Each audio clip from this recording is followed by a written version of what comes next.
1961 সাল, সেই পাকিস্তান আমলের কথা। ভারত সে সময় ফারাক্কা বাঁধ নির্মাণের উদ্যোগ নেয়।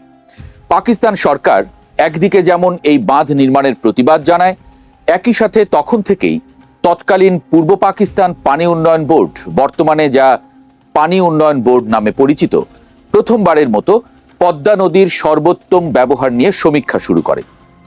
এরপর 1961 থেকে 2000 সাল পর্যন্ত পাউবো 4 বার এই পদ্মা নদীর সর্বোত্তম ব্যবহার নিয়ে প্রাক সম্ভাব্যতা যাচাই করে।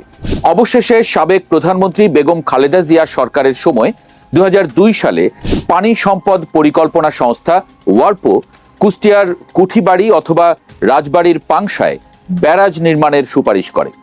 পরবর্তীতে ব্যাপক ও বিস্তারিত সম্ভাব্যতা সমীক্ষা এবং প্রকৌশল নকশা প্রণয়ন করা হয়। এই নকশাতেই আটকে আছে সবকিছু।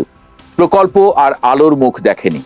যে পদ্মাকে বলা হয় বাংলাদেশের লাইফলাইন, সেই পদ্মার সর্বোত্তম ব্যবহারের প্রকল্প কেন এখনো আলোর মুখ দেখল না? এটা কি স্রেফ আমাদের আমলাতান্ত্রিক গাফিলতি, নাকি এর পেছনে আছে ভারত ও চীনের মতো দুই পরাশক্তির জিওপলিটিক্যাল লড়াই? যে লড়াইয়ের মাইনকা চিপায় পড়ে বাংলাদেশ নিজের অর্থনীতিকে গড়ে তুলতে পারছে না।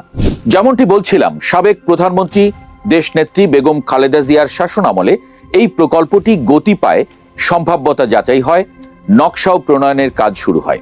কিন্তু এরপর আওয়ামী লীগের 15 বছরের শাসনে প্রকল্প প্রস্তাব আর পাশ হয়নি।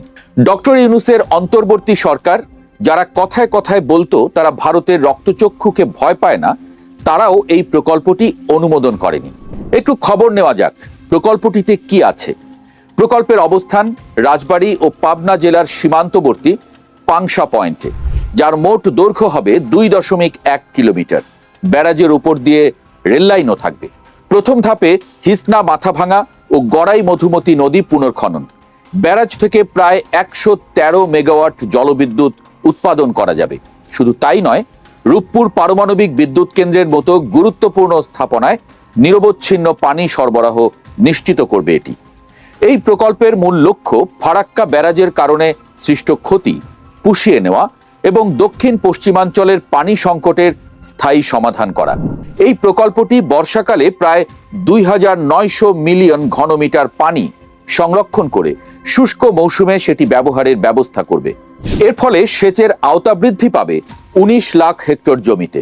কুষ্টিয়া, ফরিদপুর, যশোর, খুলনা, বরিশাল, পাবনা ও রাজশাহী অঞ্চলের কৃষি উৎপাদন উল্লেখযোগ্য হারে বৃদ্ধি পাবে।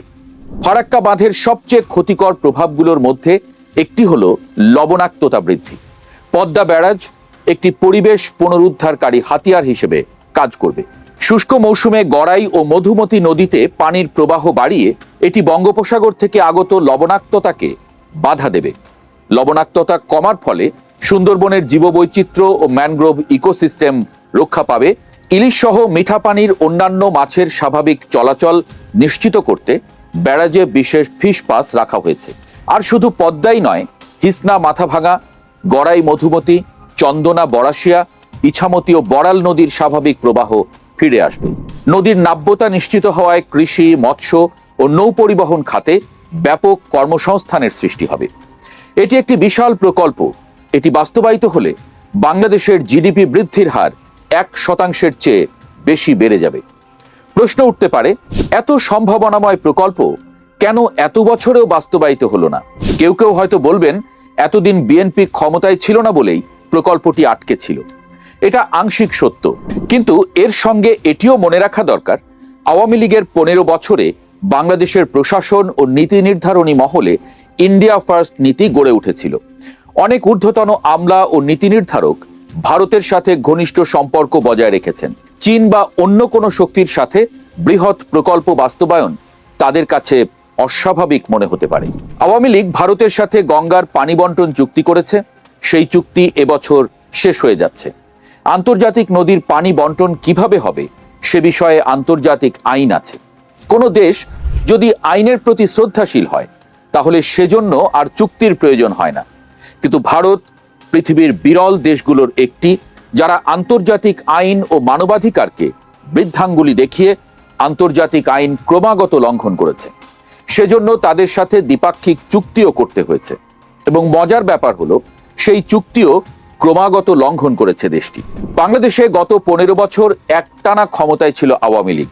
তাদের সাথে ভারতের ভালো সম্পর্ক বলে মনে করা হতো, কিন্তু সেই আওয়ামী লীগ 15 বছরে ভারতের কাছ থেকে পদ্মার পানির ন্যায্য হিস্সা আদায় করতে পারেনি। এই অবস্থায় চীনের সাথে অংশীদারিত্বে পদ্মা ব্যারাজ প্রকল্প বাস্তবায়নে দেরি করে আর কোনো লাভ নেই। শুষ্ক মৌসুমে ভারত পানি প্রবাহ কমিয়ে দিলে ভরা মৌসুমে ধরে রাখা পানির মাধ্যমে সেচ সমাধান করতে হবে। আর তাছাড়া প্রধানমন্ত্রী তারেক রহমান সারা দেশে খাল কাটা কর্মসূচি শুরু করেছেন।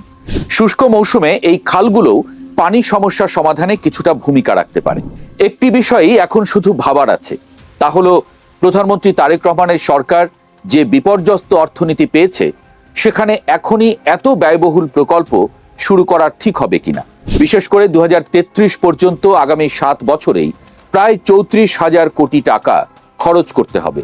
6 এপ্রিল একনেকে প্রকল্প প্রস্তাবটি ওঠার কথা থাকলেও অর্থমন্ত্রী আপাতত সেটি স্থগিত রাখতে বলেছেন। এর প্রধান কারণ প্রকল্পের অর্থায়ন নিয়ে এখনো অনিশ্চয়তা আছে। বর্তমান সরকার মাত্র 1 মাস হলো দায়িত্ব নিয়েছে। এর আগে ডক্টর ইউনূসের 1.5 বছর আর শেখ হাসিনার 15 বছরের শাসনে কখনো এই প্রকল্প বাস্তবায়নে কোনো দেশের সাথে কংক্রিট আলোচনা করেনি বাংলাদেশ। চীন বারবার আগ্রহ দেখিয়েছে, এমনকি গত মাসেও চীনের রাষ্ট্রীয় সংস্থা পাওয়ার চায়নার প্রতিনিধি দল পদ্মা ব্যারেজ প্রকল্পে তাদের আগ্রহ দেখিয়ে গেছে। বাংলাদেশ সরকার চাইলে চীনের কাছ থেকে সহজ শর্তে ঋণও নিতে পারে। সাবেক প্রধানমন্ত্রী বেগম খালেদা জিয়ার দায়িত্ব ছাড়ার পর গত 20 বছরে এই বিষয়গুলো নিষ্পত্তি হয়নি বলেই সম্ভাবনাময় এই প্রকল্পটি বাংলাদেশের কাছে বোঝা হয়ে দেখা দিয়েছিল। এখন সময় এসেছে ভারতীয় আধিপত্যবাদের বিরুদ্ধে দাঁড়িয়ে বাংলাদেশের সার্বভৌমত্ব, কূটনৈতিক দক্ষতা ও উন্নয়নের স্পৃহা প্রমাণের।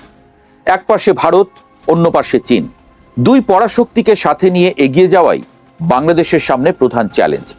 শেখ হাসিনার মতো ধরি মাছ না ছুঁই পানি করে প্রকল্পটিকে ক্রমাগত ঝুলিয়ে রাখলে দেশের মানুষও উন্নয়ন বঞ্চিত হবে। অন্যদিকে আন্তর্জাতিক পর্যায়েও নতজানু হয়েই থাকতে হবে।